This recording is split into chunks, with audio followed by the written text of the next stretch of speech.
parts of both of those countries. That's a tragic fact. He knows that fact well.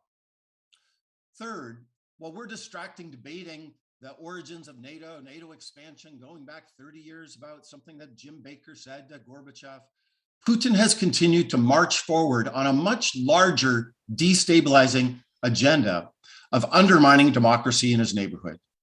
Democratic expansion, not NATO expansion, threaten Putin and his autocratic regime. Putin aspires to weaken and ideally destroy European multilateral institutions and continental norms about democracy and human rights. In Putin's view, the post-Cold War settlement from 30 years ago was unfair to Russia.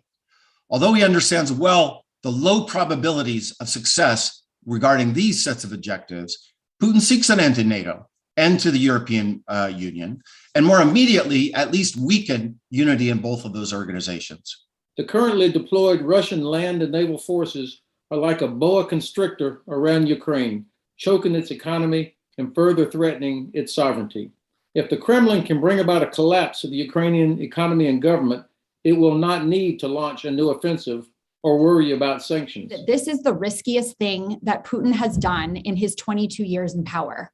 There is ample room for him to miscalculate, as highly personalist authoritarian leaders are prone to doing, and including in ways that could destabilize him domestically. And so it's up to the United States and its allies to respond strongly and decisively to any escalation so that we're sure that that external pressure that Putin faces is punishing. The Germans have undermined us when it comes to Nord Stream 2.